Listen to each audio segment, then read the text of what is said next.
Hi, my name is Evan B. Howard, and this is a video lecture on monastic rhythm, history, and value. I've actually talked about rhythm and the Christian life in 3 other videos previously. A few years ago, a group called Interchange, a Christian order among the poor, asked if I would create some kind of video to talk about our own, personal Sherry and I's own rhythm and rule of life. And so that was actually one of the very first videos I ever produced, and consequently, it happens to be titled, I think, Evan's Rule 2, and it's on YouTube. Then I created 2 video lectures on rhythm, or related to rhythm, for a class on worship. One dealing with the daily, weekly, and annual rhythms and seasons of life and how those seasonal rhythms affect our own way of worshiping. And that's called Worship Through the Seasons of the Soul. And then there's another worship video lecture that I created called Sacred Time, Sacred Space, the Rhythm and Place of Christian Worship. And my point in that lecture was to draw attention to the fact that the Christian church has actually, throughout its history, seen fit to bring aesthetic rhythm and symmetry into the lives of its followers. A rhythm that can be seen in the ways in which we worship and seen in the spaces in which we worship. So, there you go. In this lecture, however, I want to focus on monastic rhythm, the rhythmic life of religious individuals and communities, and then what we may learn from this tradition today. Rhythm, I think, is one of the characteristic dimensions of religious life. Nearly all nuns and monks live in some kind of rhythm. So, one of the earliest accounts of the value of monastic rhythm comes in the systematic collection of the sayings of the Desert Fathers. In this account, we hear the following story about Antony of Egypt. Quote, "Once, when Antony was living in the desert, his soul was troubled by boredom and irritation. He said to God, 'Lord, I want to be made whole, and my thoughts do not let me. What am I to do about this trouble? How shall I be cured?' And then, after a while, he got up and went outside.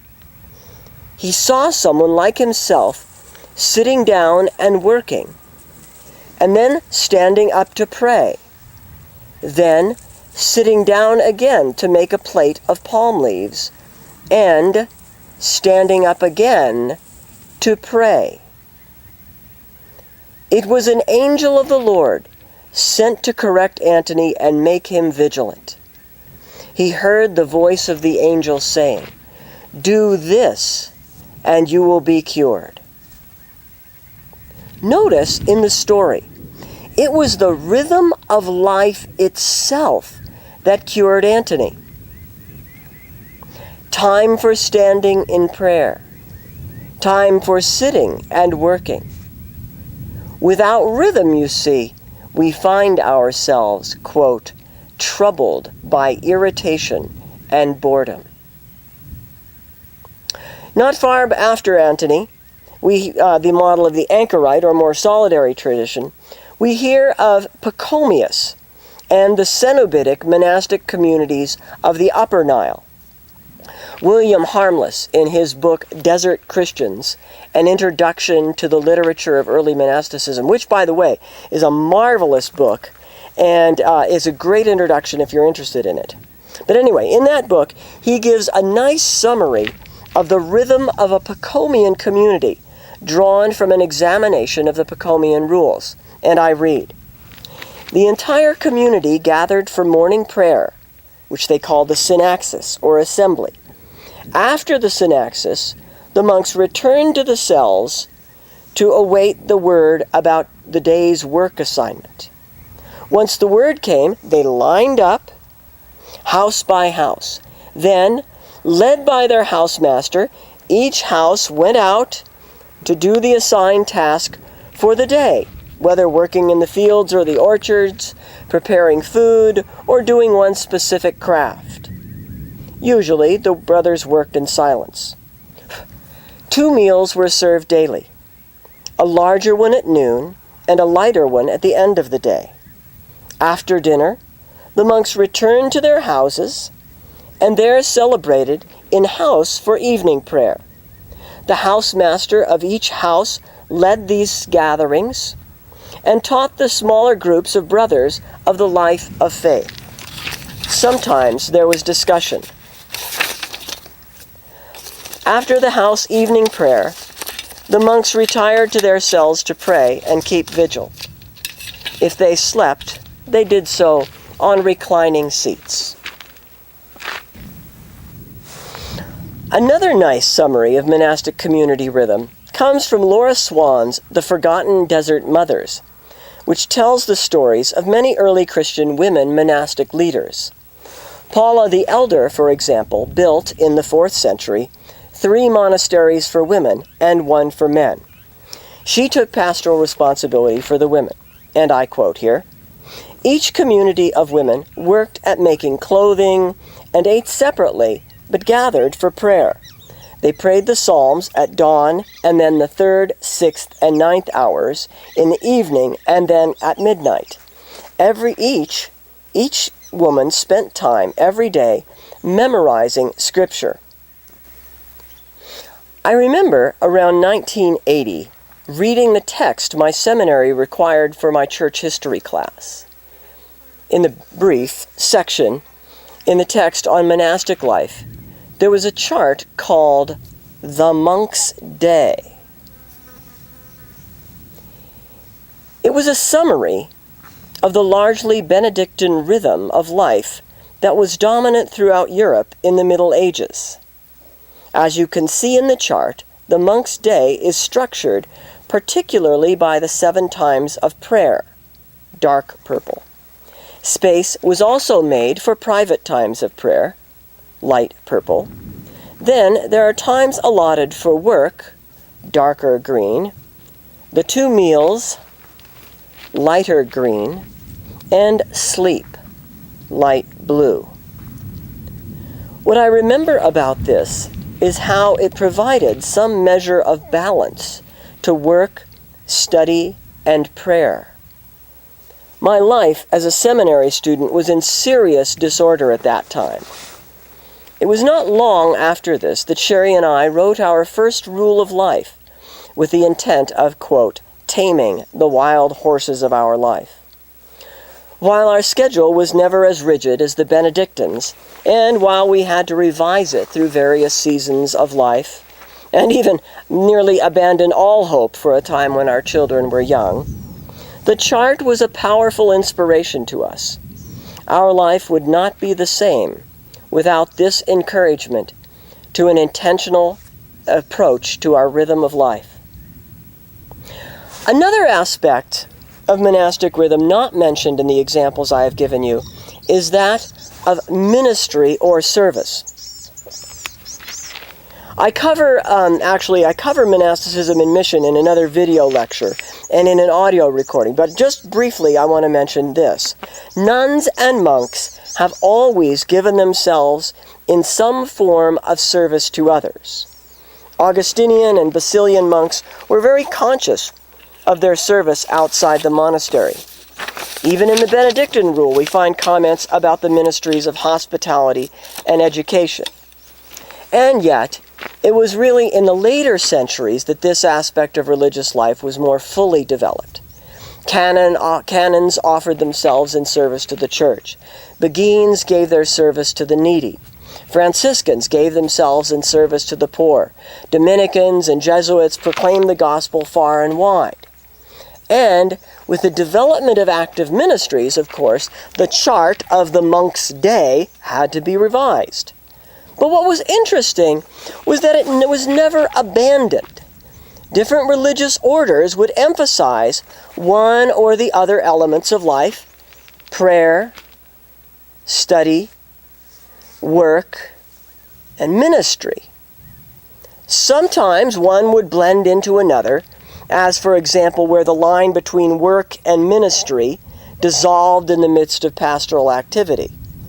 But monastic life, at its best, has always sought to maintain some kind of balance or rhythm between these elements.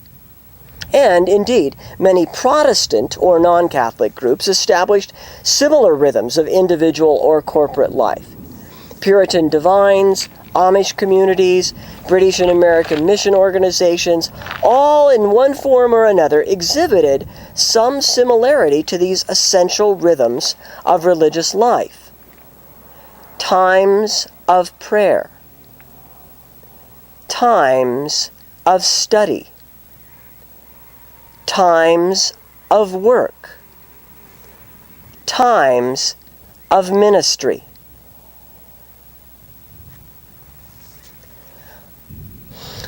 I think there is something here, something worth reaching for today.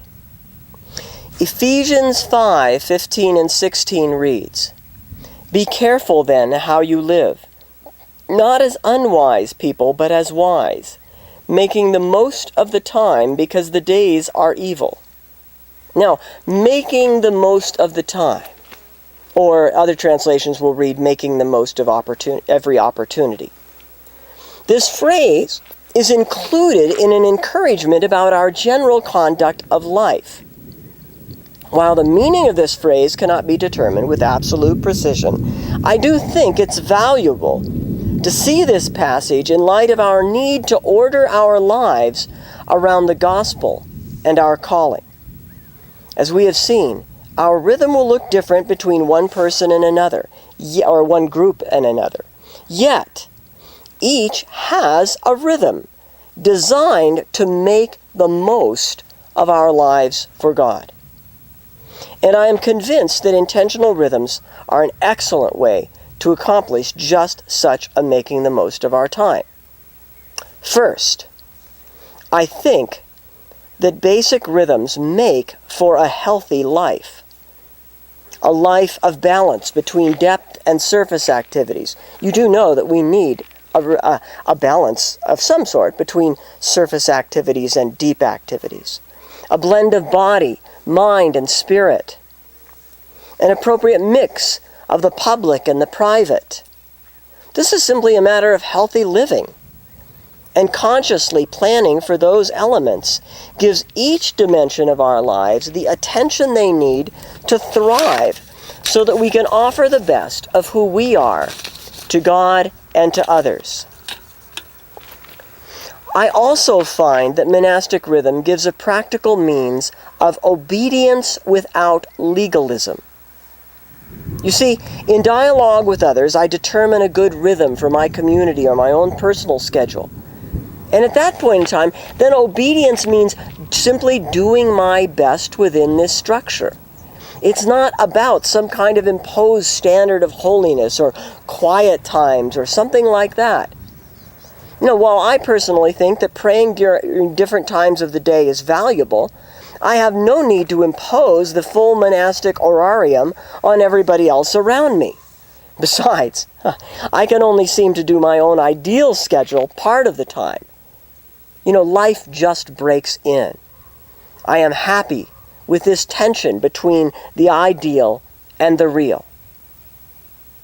A commitment to rhythm also curbs my own propensity to ladder climbing and accomplishment, and it stimulates a sense of humility. I so often want to get something done and done right before I move on. But when the time for prayer or rest or reading is here, I must leave what I am accomplishing and go to the next thing. It will wait. My compulsions do not like it, but I know it is best for my soul if I give things their place. Finally, I think a life of rhythm is a countercultural act. Much of our society is addicted to performance, to grasping, to multitasking activity all the time. Monastic rhythm, rather than an attempt to conquer time, is a joyful surrender to time, God's time. As I have known new monastic expressions of one sort or another, I see them struggling with this dimension. Many try to structure some of the elements of prayer, work, study, ministry into their days and their weeks. But all too often, the squeaky wheel gets the grease. The most vocal needs receive our immediate attention, and real rhythm is lost. I see the schedules posted on the refrigerators. Now I want to see them practiced more and more. Rhythm. Monastic rhythm. I think we have a lot to learn from it. And as you are exploring your own rhythms of life, I hope you have a wonderful day.